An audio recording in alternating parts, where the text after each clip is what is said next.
Bonsoir, Archibishop. Bonsoir, pasteur. Donc,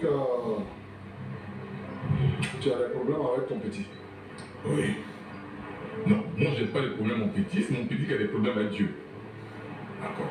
Voilà. Mais comme tu es l'archibishop, le prophète, oui. Élie, Oui.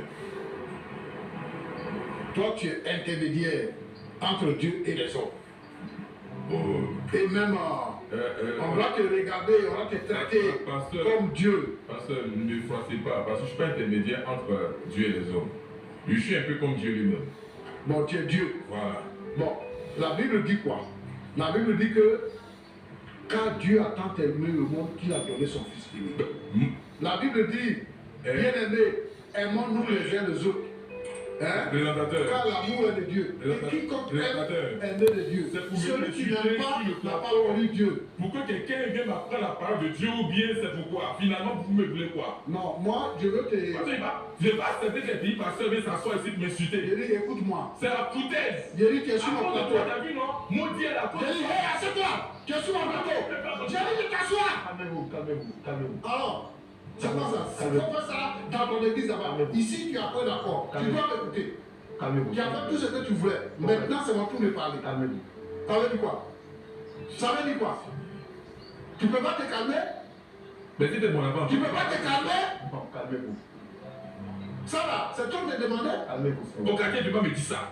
On n'est pas au quartier. Ici, on n'est pas au quartier.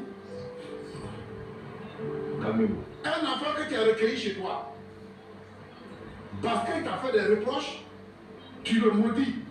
Même devant nous ici, tu le maudis. Tu joues pour qu'il ne travaille plus, pour que sa femme parte, pour que personne ne le salue. Toi, tu vas où? Je suis d'accord que tu sois archibishop, mais c'est ton comportement. Est-ce que tu travailles pour aller au ciel? Ou bien tu travailles pour que les gens t'adorent? Hein? Quand même. Ils cherchent des solutions. Chez nous, on dit les enfants savent courir. Ils ne savent pas se cacher. Ils cherchent des solutions, les veulent nous voir.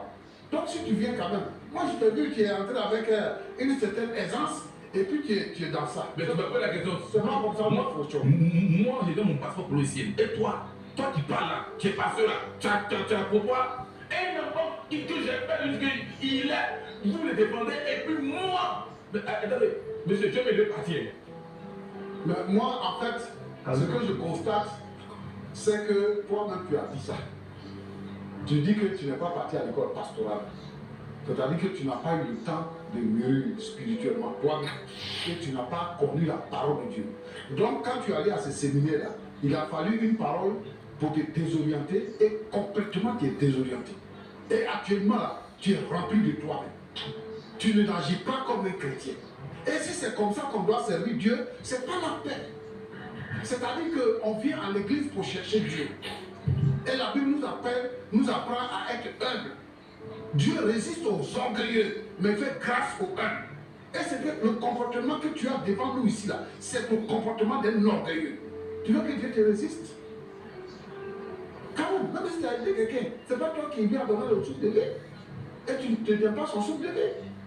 Donc il faut que tu sois conséquent. Il faut aller à l'école pastorale. Il faut venir chez moi. Tu vas faire prestage. Je vais t'envoyer à l'école. On va te former. Quand tu vas revenir là, tu vas connaître la parole de Dieu. Et tu vas l'appliquer. Sinon, ce que tu fais là, c'est badillant. Tu dis des mots mouchis sur le plateau ici. Toi, un pasteur, tu dis à quelqu'un Modia. Toi-même Modia, ta mère Modia, ton père Modia. Ça, c'est quoi? C'est un pasteur qui doit se comporter comme ça. Tu dis que tu es prophète. Tu es archibishop, tu es bishop, tu es tout ça mélangé dans toi. Et puis regarde comment tu réagis. Jésus dit que on reconnaît l'arbre par son fruit. Le fruit que tu dégages aujourd'hui, ce n'est pas le fruit de l'amour, ce n'est pas le fruit du salut que tu dégages. C'est le fruit de la destruction que tu es en train de dégager. Qu'est-ce qui t'empêche de te réconcilier avec ton enfant et de le reprendre? Qu'est-ce qui te passe? Au lieu de passer de cours en cours, au lieu d'annoncer à l'église, de dire à des gens ne pas le saluer, qu'est-ce qui t'empêche de te réconcilier avec lui? qu'est-ce que lui peut te faire? Avec tous les pouvoirs que tu es en train de démontrer ici, toi tu as formé les préfets, tu as formé les ministres, tu as fait tout le pays ça dans ta main, tout ça. Quel lui il peut te faire? Un petit que tu as hébergé chez toi, à qui tu as donné du travail, à qui tu as donné femme, lui peut te faire quoi? Pour que tu puisses vociférer comme ça. Ça, en réalité, il n'en vaut pas la peine. Devant toi, avec toute ta puissance, avec toute ta force, hein, avec toute ton autorité, il ne vaut rien devant toi. Il faut le récupérer avec toi. Il faut lui montrer, il faut lui dire, mon petit, quand il est venu te voir, tu dis, mon petit, moi, c'est ma nouvelle doctrine, donc je ne veux pas que tu en parles. Et même quand il a parlé de ça au conseil, là, et qu'il a dit ça, tu le réprimandes. Et quand tout le monde sort, tu le fais asseoir. Tu dis, c'est pour la première et la dernière fois que tu dis ça encore devant les gens. Parce que c'est comme ça que moi, je veux vous comprendre. Désolé. Si lui veut rester avec toi, il reste avec toi. S'il ne veut pas rester avec toi, il va ailleurs. Et puis tu le laisses vivre sa vie. C'est pas parce que tu as hébergé quelqu'un que tu lui as donné du travail que lui, sa vie va dépendre de toi. Sa vie ne dépend pas de toi. Sa vie dépend du Seigneur. Et Roland, Oui, moi je veux dire ici,